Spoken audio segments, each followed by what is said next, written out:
I was lucky enough to get the opportunity to propagate these Dorset varieties in my nursery in Hereford, and I've brought them down this week to be distributed to the various growers that have bought them. And one of my main worries is that they are not planted right. And in the past and in my experience, that the trees are very, usually not planted correctly. And I'm just wanting to demonstrate to you the best way that I believe that it should be done. The tree should be staked. There is a theory that you don't need to stake trees because the wind blows them around and it gives them a better root system. This work, I think, was done for the Forestry Commission, and it certainly doesn't work with apple trees, because if an apple tree flops around, it will get all sorts of fungus diseases where the water goes down and stays by the base of the tree. So quite often they die. But the other main problem is that the trees are usually planted too deep. Now if you look at this tree here, it came out, the root system on here is not particularly big, but that's where the soil was. And it's like any pot plant for your garden, it should be planted at the same depth as it comes out the pot, or in this case out of the nursery. But you've got to allow for a little bit of sinkage. So you have to have the soil just slightly higher because it does sink down as the years go by. But never plant it right the way down, because that's the rootstock. The variety was budded onto the rootstock there. If you plant a tree very, very deep, particularly if it's got clay subsoil, these roots do not grow. The tree has to throw out roots from here. And they don't go down deep, tree roots, they just spread out, especially these maulin rootstocks. So what we normally do, and it was done right here, the grass has been sprayed out with glyphosate to kill all the grass, because grass is a big competitor to moisture for the tree. You dig the hole, you put the stake in, and you have the stake on the windward side of the tree so that the tree is actually blowing away from the stake. The next thing to do is dig the hole, but first of all take the turf off very thinly.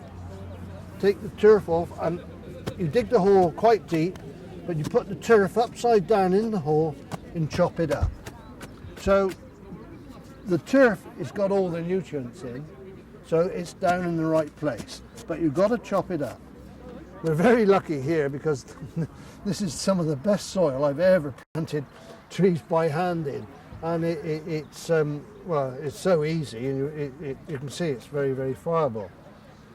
If you could order that one, Peter, you have the tree about 4 inches from the base of the stake. You then put some soil, very fine. If it's lumpy soil, you must chop it up. You put some soil around the base, and that's the most important thing that Peter's doing now, is shaking the tree so that the soil goes all around the roots. Because if you don't shake it, when you put your foot on it, you have air pockets. And if there's air pockets, the roots dry out, the tree doesn't go so well. Right, so Peter's done that. It's about right, and we're planting on an angle on the stake because the wind apparently comes in from here, so that's what we're doing. When you're firming up, don't firm up with the sole of your foot, firm up with the heel, especially when it's this nice soil and it's not too wet. It's just absolutely perfect planting conditions, this is. There you are, with the heel, and get it nice and firm. And then, well, that's the end of that, and then you just fill the rest back in.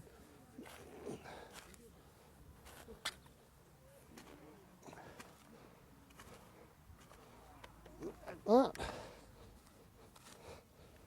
Then you can firm in with your sole of your foot there. if you think it's not firm enough, you can do it with your heel after. And then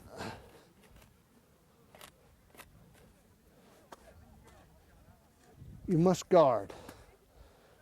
You can use wire netting guards or plastic guards.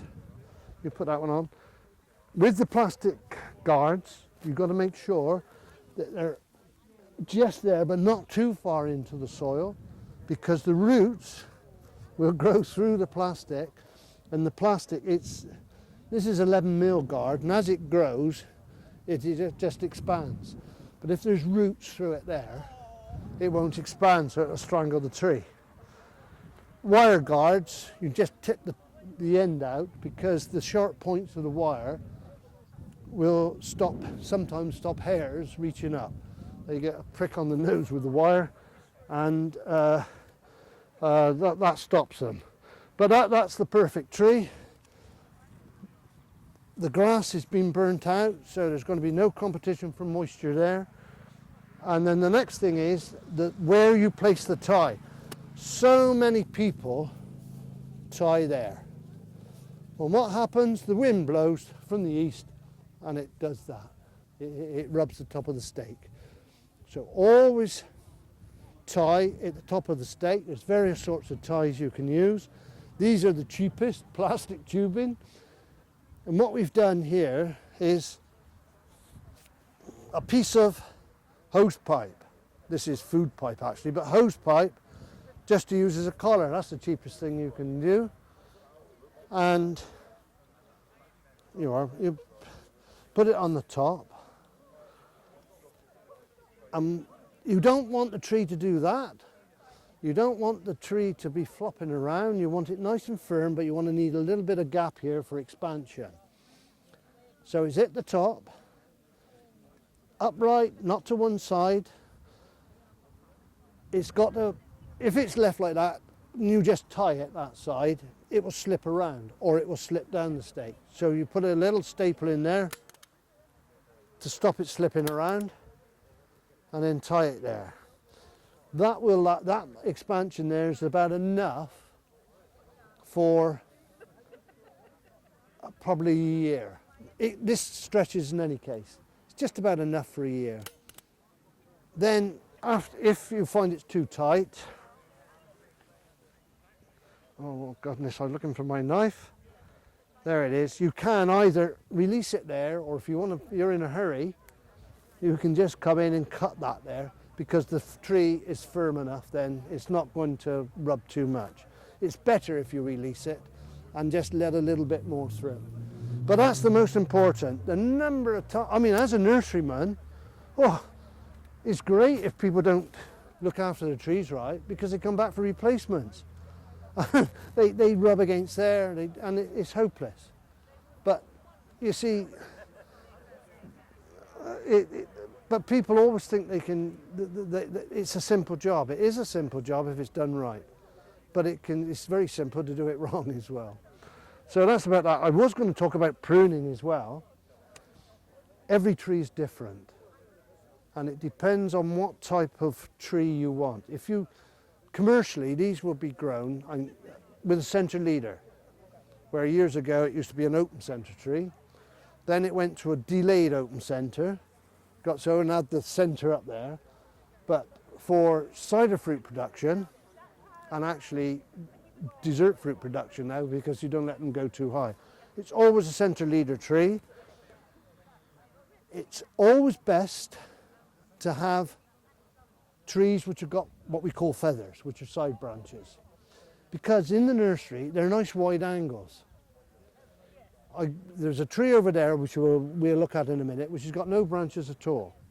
Now that's the perfect tree, because this year it'll grow a little bit, but that will produce fruit bud. So next year this one will have fruit on, all going well.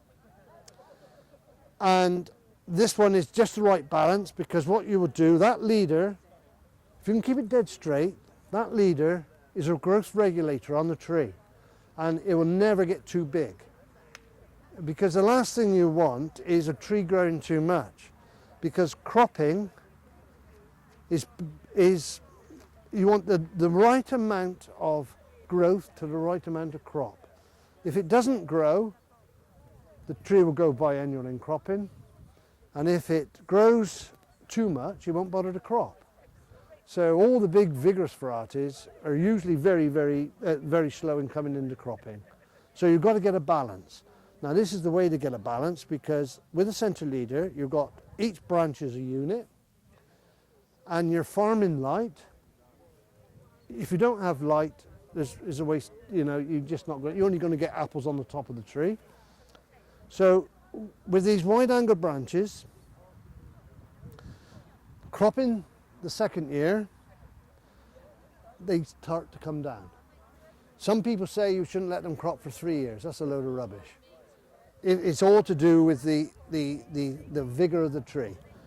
If you can get some apples on there, you don't want too many, but just some, just to start them down. The more horizontal they are, the more light interception they get. And if you've got good light, you get good fruit and you get good leaf. And also, by horizontal, they don't grow as much, but they produce fruit bud. They can't do everything. The tree's got to get the balance dead right. The next major thing here is to get the next tier of branches in the right place. You can call them a tier or a spiral. You don't want them up there and have a big gap there, because these branches will be too low in a few years' time, so they'll come off. And so this might be main branches in a few years' time. So you want to get branches there. Now, if the leader was up here somewhere, you'd have to tip it. But that point there is quite important. It throws much nicer branches if you don't tip it. But what it will do, the second bud, the third bud, the fourth bud, will all grow narrow. You don't want those, because you don't want anything competing. And if it does compete, a narrow branch will grow, and eventually it'll crop, and then they snap out. Because I don't know if you ever did any tree climbing when you were young, you don't put your foot on a narrow branch because it'll snap out. You can put all your foot on a wide angle branch, there's no problem. So once it's got a way to crop, out they come. Old standard trees were terrible. You plant a standard tree and you wait 15 years to get a crop, and then the first good crop it has, because it was grafted and the narrow angles left in, out it comes, they snap out. So what we do here is that leader grows, and it depends how much the tree's growing. In about the middle of July, you take the second bud out, the growth out, the third bud, the fourth bud, maybe the fifth bud, so that you get the right angled branches down here and they're not too strong. If you take them out too early, these get too strong and they grow up. If they're weaker, they're more horizontal. So that's that one. But if you get to a tree like that one there, yeah, this one here, is that okay to come over? Yep. This is what we call a straight whip. It was budded down here a year ago, and this is last year's growth. Okay, all this is last year's growth, but instead of sending out nice branches, it's just gone straight up, and some trees do that, and it's a nightmare. It's what a nurseryman doesn't want, because it'll grow, but it's a more difficult tree to keep control of the shape. That one we just looked at is into a natural shape straight away. This one is going to go up like mad. But if you left it as it is, that would grow, the narrow ones would grow, and you get the first branches here somewhere. Well, that's too high up. It'll be all out of proportion. So you want them down here. So you have to tip it. If that's where the wind's coming from, that's where you find a bud, which is that way. So if I cut to that one, that bud eventually gets taken out, that will be taken out, that will be taken out. The first branches are there, and it's still too high. So you have to come down a bit lower and find a bud there. Now that one will be taken out, that one will be taken out, that will be taken out. That's better. I don't want to come down much more, because these look like fruit buds to me on 1 year wood. And fruit buds, they will flower and then they will send out 2 or 3 shoots, and it's not good. So I think that's where we are there. Got some grafting wood now, anybody wants it. And so that one will come out in July. That'll come out in July, that'll come out in July there, and then the first branches will be about there. So that's the difference. And that one there, you see, has got a few, is another buttery door, I would say. Might not be, actually. What is that one, Peter? Pardon? Oh, Tom Putt. That's not an easy tree to grow either.